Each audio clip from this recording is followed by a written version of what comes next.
I love when the left starts to eat their own. It's always great, though. You sit back, crack open a beer. Hopefully it's not a Bud Light. If it is, whatever.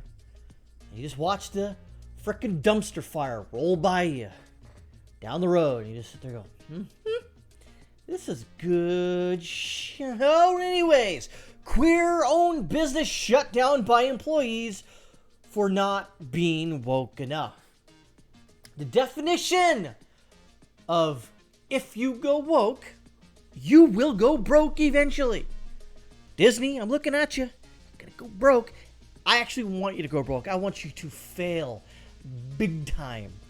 Or as the Orange Man would say, bigly. Mina's World, a cafe in Philadelphia that prided itself on being queer-owned. Imagine that. You put straight-owned and you get yeeted off the planet. But if you're queer-owned, it's better, right? Because it's queer.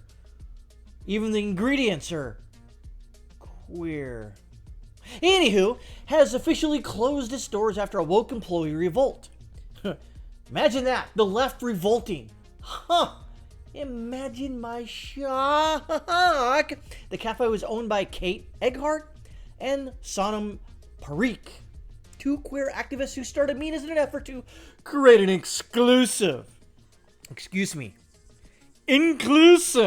coffee shop. However, I hate when they do this. You should say their employees, however, blah, blah. You never start a sentence with however, you ding dong. Anywho, their employees have claimed Egghardt and Parikh are anti-black and gentrifiers. Imagine that. You bring a business into an area that's economically devoid of such business, and you're a gentrifier, or even worse, a carpetbagger. Gentrifier is a woke term used to describe those who purposely contribute to the displacement of low-income families. Mina's World was located just around the corner from Malcolm X Park in Philadelphia, which I'm sure it's totally 100% super-duper safe, and employed mostly minority workers. Ironically, here another word that you probably should say prior to the allegations, comma, ironically, comma, from its employees, or ironically, get it? Got it? Good. Parikh spoke to Bon Appetit about the opening of Mina's World and said when she worked at different coffee shops, quoting here, white ownership neglected to protect their black and trans employees. I knew there needed to be a space where you could have an amazingly made cup of coffee that was not whitewashed. Fast forward 2 years, and employees of Mina's World have put out a public statement where they claim they were suffering from a plethora of systemic woes as a result of an alleged gentrification, including employer opposition and anti-blackness. You can also add anti-fucking whiteness. Anywho, employees expanded on these woes in their public list of grievances, which they probably nailed onto their glass door, which was not wooden, and they cannot do the same thing that Martin Luther did. But who am I talking about? These people have no fucking clue. Which is basically a bunch of empty buzzwords to generate outrage, included to no substantial evidence to back up their claims. As if it couldn't get any worse. The employees also demanded that the owners redistribute the business to them. When you lie down with dogs, you're gonna have fleas when you stand up. You dip fucking shits. When you try to play this woke game, it never works out for you. In the end, perhaps in the beginning, you benefit some. But in the end, you fucking fail. Always, you fucking fail. And you distribute a business that these people employed you, then you demand their blood, sweat, and tears? Fuck you. But, you see, these people who own Mina's wasn't going to play by the game, so they just closed up because you can only go woke so far as a business owner and go, I can't play this fucking game anymore. Anywho, Egghardt and Parikh responded to their...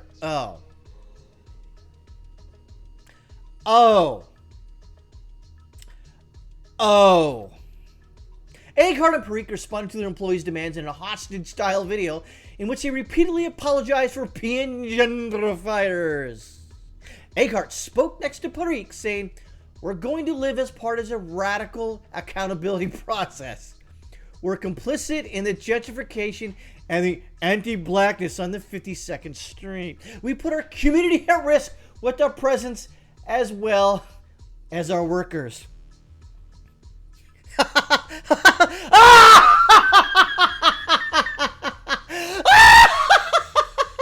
Get fucking wrecked, which you already have.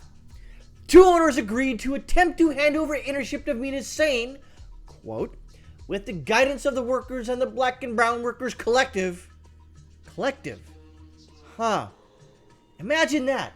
A group of people pushing you out of business to hold claim of such business. Kind of sounds authoritarian. Anywho, we're trying to raise funds to buy the business and turn it over to our staff. The hostile takeover quickly backfired on the woke employees as the owner of the building where Mina's world house listed the property for sale. Se vende. Se venda. Despite the owners of Mina's World being radically progressive, with Philly Eats even calling the cafe a queer haven, Eggheart and Parikh were still cannibalized by the woke mob, and Mina's World has officially shut its motherfucking doors good for this week. Hell fuck yeah, and you guys can go motherfuck yourself, you idiots. You were running a apparently profitable business until you hired the fucking morons that you hoped that would save you, turned up to bite you in your own ass, and now you are on said ass in the street, you dip fucking shit. Eggheart and Parikh surrender to the outrage shows a point proven again and again. No matter how many times you bend the knee to the mob, you will never be able to adhere to the insatiable standards for progressive enlightenment. No matter how much of an ally you are, you will never be safe from becoming just another trophy head on the wall of wokeism. As you can see, folks, when you woke, you go broke.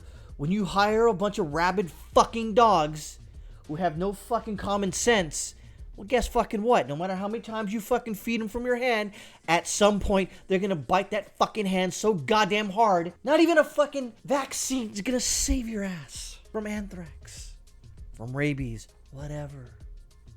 That's the whole point here, is that these fucking morons, these Parikh and Eggheart, were playing the same game. But the difference is, though, folks, they had a bottom line. They had rent to pay. They had suppliers to pay. They had to pay their employees. And then when they started doing this woke bullshit and start calling themselves gentrifiers after backlash, see, this is why you cannot bow down and kiss their fucking ring or kiss their boots, because this happens every single fucking time. Macy Gray was saying, hey, a woman is a woman, you know, vagina of a tube. Now, oh, no, back so fast. Bette Midler, same thing. Our rights are being destroyed by, we're women. Oh, I'm sorry. They're fucking cowards. The left, believe it or not, they're a bunch of cowards. Eventually, they turn into cowards. They cower down, and they lick the boots of the stronger alpha, or the stronger person with a gun, if you will. When you lie down with these motherfuckers, expect to come back up with a lot of fucking scabies, man. I'm telling you, these fuckers are AIDS. Everything on the left is goddamn degenerate. It's fucking AIDS-ridden. It's fucking disgusting. You get your nose pierced and you get blue hair, like red hair or whatever. And you start going, yes, we're gentrifiers, even though we brought business and tax dollars to this area. We're bad for doing that, for kicking out low income. Really? Where's the evidence to suggest that? There isn't. They didn't care. They thought their apology tour would fucking pull them out from the abyss. But again, when you look into the woke abyss and you keep looking and you keep staring, well, guess what? You're going to get pulled right into that motherfucker.